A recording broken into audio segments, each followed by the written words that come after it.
Chaps, wala akong kilay ngayon. Punta ako sa Chaps.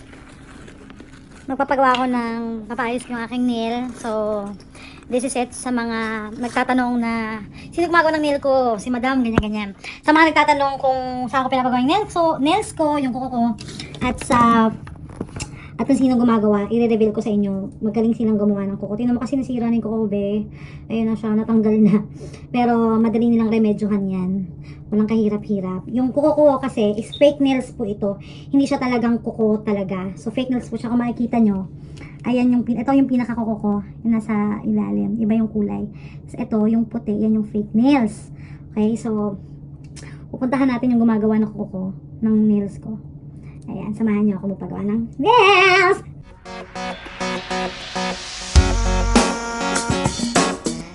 So ito na. Punta na tayo dun sa nail salon. Sana bukas pa sila. Kasi anong oras na, ma'am? Magagabi na. Pero sarado naman sila ng 7. Alas 5 pa lang naman. Sana hindi maglako yung sasakyan ko. Kasi yung nalalamigan yung sasakyan ko. Sobrang ginaw dito. Nalalamigan yung sasakyan ko. Kanina ayaw niya pa umandar. My goodness.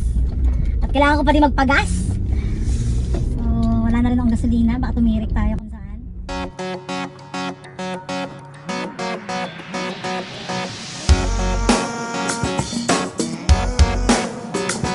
Nandito na ako sa pagawaan ng kuko. Sa Walmart lang siya. Mabilis sila gumawa rito. Pakita ko sa inyo. Mga Vietnamese na, right? Vietnamese, right? So, gumagawa sila ng mga magagandang nails. So, nag-extension nail din sila. Fake nails, gel nails, like that. Pakita ko sa inyo.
Kulayan pa.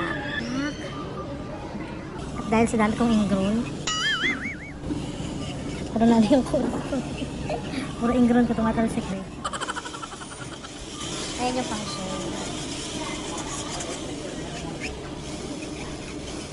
Tabas ng tabas. Lalo mga cheese. May sabok po si Madam. Pili tayo ng kulay eh. Light green. Marami ng kulay. Ganyan dapat. Hindi yung cutex pinapakita. Ito, may mga kuko. Charot. Para makita mo kung ano yung tsura dyan sa kuko mo. Gusto ko kasi magkaiba yung kulay dito. Yan naman, ito na siya. Parang bagong-bago na yung kuko ko. Kanina ito, itong isa, si Rato, diba? Tignan mo, ang ganda niya na. Pang mayaman. At yung mga pagpipilian mo, may mga ganyan-ganyan sila. Kung anong kulay gusto mo. Gusto ko kulay, niyan rin pa rin. Kasi ako kasi pag nagkuko, kung mapapansin niyo sa mga videos ko, yung kuko ko dito banda, lagi siyang may green, hindi mawawala yung green color.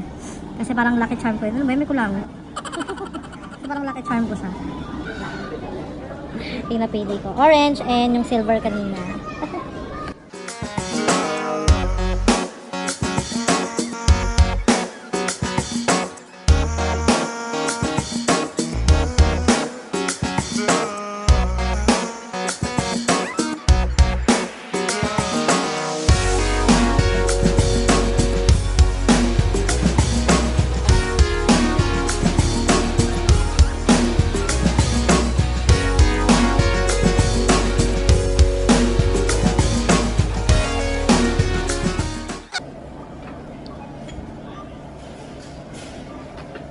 Tapos na siya.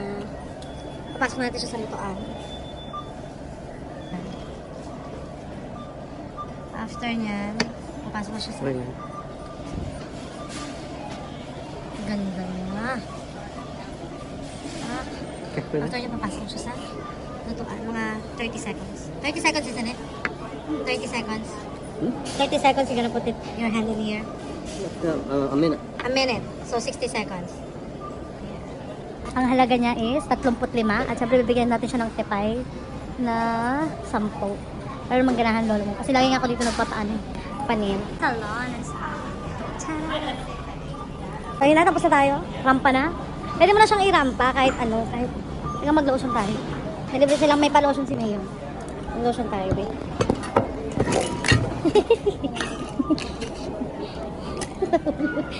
Mag-lotion muna tayo. Para fresh ang ating kuko. Ay.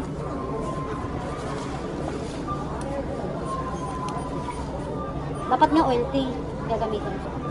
Para mukhang bago. Para mukhang bago yung kamay mo.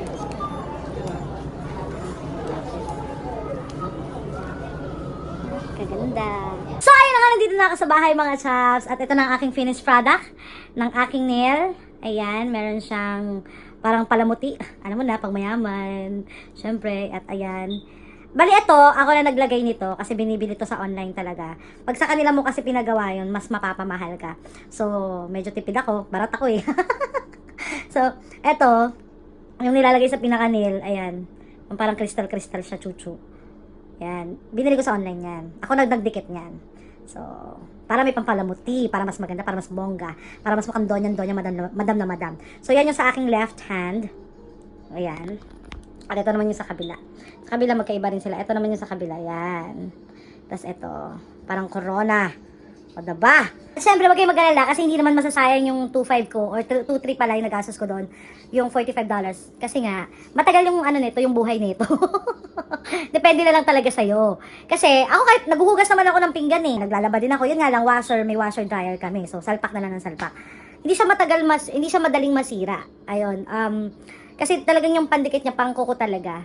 At madali siyang tanggalin pag gusto mo ng panibago ulit. Yun nga lang sila, doon mapapagawa. Pero kung sa sarili mo, kung hindi ka pa hustler, eh talaga matatagalan ka. Pero kung sa kanila mo papagawa, eh napakadali lang para sa kanila tanggalin yung mga chenes na yan. Ayun, matagal yung buhay nito. Minsan maabot na sa akin ng 3 weeks or isang buwan. Kasi sila naman doon, pag may nasira lang na isang kuko, pwede nilang remedyohan, pwede nilang ayusin ng isang kuko lang. Hindi nila papaayos sa'yo ng buong kuko mo, buong finger, buong yung 10 kuko mo, hindi nila ayusin yan. Hanggat hindi nila nakikita na warat na, ganun. Kung kaya pang remedyohan nila, ganun. So, ayun na, maraming salamat, thank you so much for watching. Sa lahat ng mga nagtatanong, ayun na, nireveal ko na sa inyo yung gumagawa ng kuko. At ayun, maraming salamat again. Don't forget to subscribe. I-hit nyo na yung kampana dyan, mag-subscribe na kayo para updated kayo sa mga videos ko. Parang awa nyo na naman. Dagdagan nyo yung subscriber ko. Again, ako pa rin yung malam kilay, huwag kalimutan. Wala akong kilay ngayon dahil kilay is life. We dancing, we dancing, we dancing.